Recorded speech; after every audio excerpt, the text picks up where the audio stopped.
5 unanswered questions about Trump's ban on transgender troops.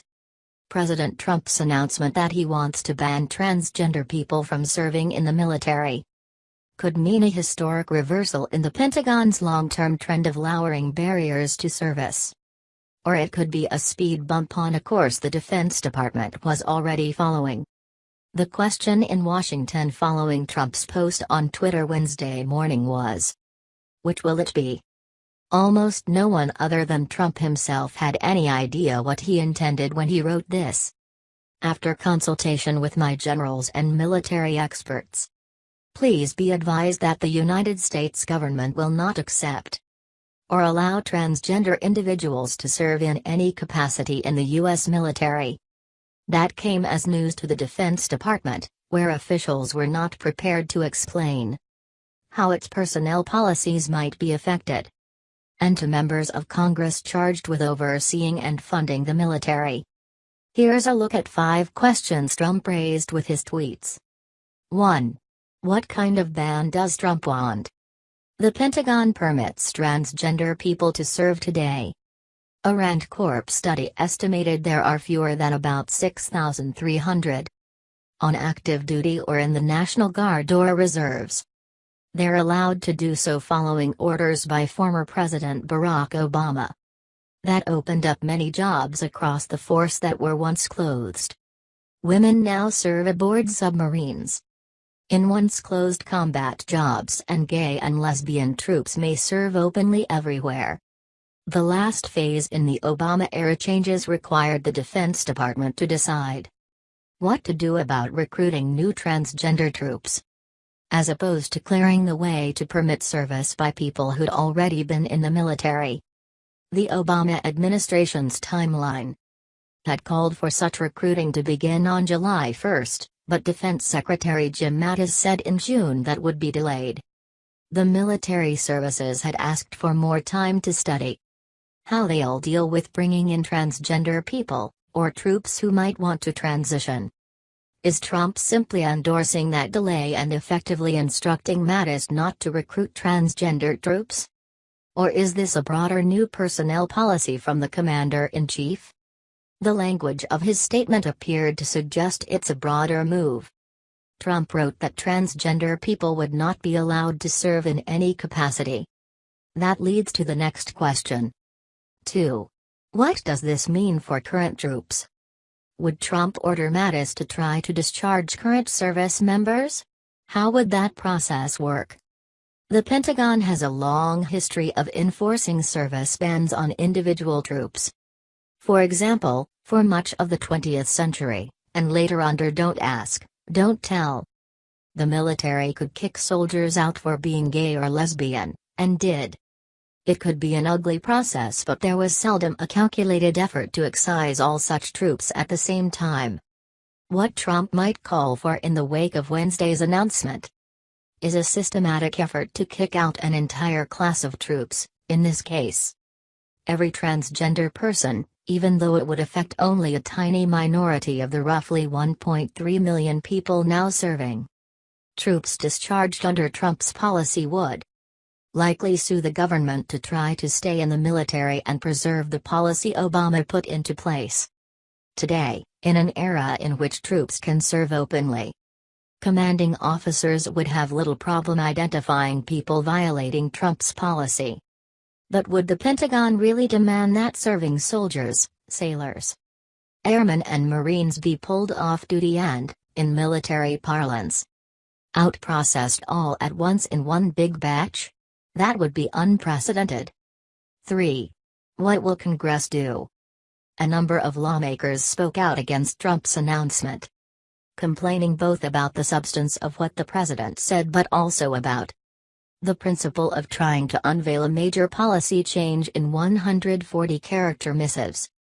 The president's tweet this morning regarding transgender Americans in the military is yet another example of why major policy announcements should not be made via Twitter, said Senate Armed Services Committee Chairman John McCain, Republican Arizona. Senator Joni Ernst, Republican Iowa, who is a colonel in the Army Reserve, said that although She opposes government funding for gender reassignment surgery. Americans who are qualified and can meet the standards to serve in the military should be afforded that opportunity. Senator Orrin Hatch, Republican Utah, spoke for almost everyone in what McCain calls the military-industrial congressional complex when he said that he looked forward to getting much more information and clarity from our military leaders about the policy. The president tweeted today. Members of Congress set policy every year for the military in the mammoth National Defense Authorization Act, which McCain is set to manage on the Senate floor once members there finish with action on health care. Lawmakers could use the authorization bill to set policy in the way they want on this issue. And if they conclude that they want to keep the old Obama-era policies in place, that could force Trump to decide whether to sign the bill or issue a veto. Trump might do so. Obama vetoed a defense authorization bill in 2015 to make a point to the Republican-controlled Congress. Trump could do the same and test how much lawmakers were really willing to defend transgender troops, compared with the rest of the priorities in the legislation. 4. What will Trump do next? White House Press Secretary Sarah Huckabee Sanders had no good answers for reporters on Wednesday about what would follow Trump's tweets. The implementation policy is something the White House and the Defense Department have to work together to lawfully determine, and I imagine the Department of Defense will be the lead on that, she told reporters in the briefing room. Huckabee Sanders said Trump had made his decision about transgender troops on Monday and that Mattis was immediately informed, as was the rest of the national security team. If that is so, Mattis, who was on vacation this week, evidently did not inform anyone else at the Pentagon, where officials were surprised by Trump's posts on Twitter and had no answers about what the president's announcement would mean for the force. Defense Department leaders did not know what it would mean when Huckabee Sanders said they would be in the lead. In all likelihood, the matter will continue to rest with Trump. He could go ahead with an attempt to bar service by transgender troops and begin to drum out personnel who are in the force today, even cling them back from deployments in a highly visible new drawdown.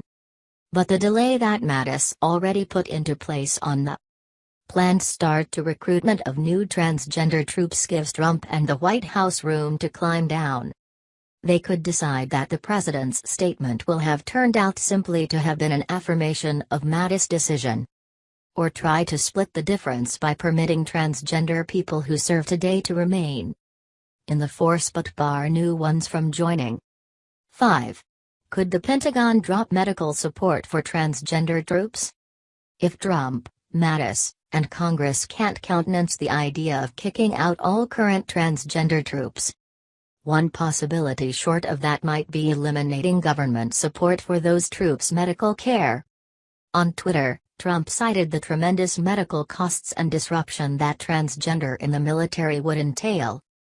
Lesbian, gay, bisexual and transgender rights advocates this week have pointed to studies that estimate the Pentagon will spend about $8 million per year on medical care for its transgender population, out of the roughly $600 billion the Defense Department is expected to spend this year.